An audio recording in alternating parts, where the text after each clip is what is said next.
Projet dans le domaine de la musique qui regroupe 4 artistes malgaches,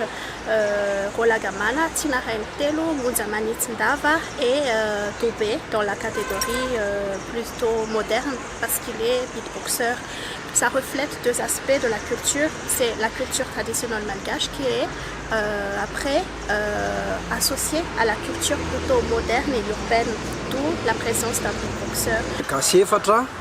Kasefatra mamelo maso ny nentim-paharazana dia mitondra ny ankizy sy tanora ihany koa ao anatin'ny moderna hiverina any amin'ny fototra mba hijery ty mozika malagasy ty mba hatambatra atsika hatramin'ny tantara zany amelo maso ny zavatra nentim-paharazana fa ela tany dia sy ny ankehitriny sy tomina le tanora ankehitriny zany mba ho tafiditra ao agnatiny le zavatra fa nisy any amin'ny mahamalagasy zay zany satria le mahamalagasy no arovantsika dradradradrainy eto mazoto hoe hitazona le mahamalagasy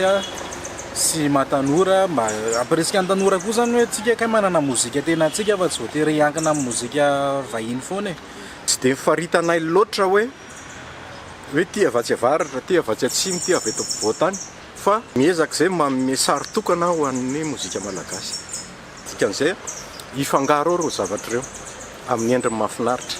hira ray ihany no hira efa nisy hira nentim-paharazana fa ny ankoatran'izay zany zareo samy auteur compositeur daholo dia fironona tao na ny feony na ny tonona 30 zany le hira ao anatiny.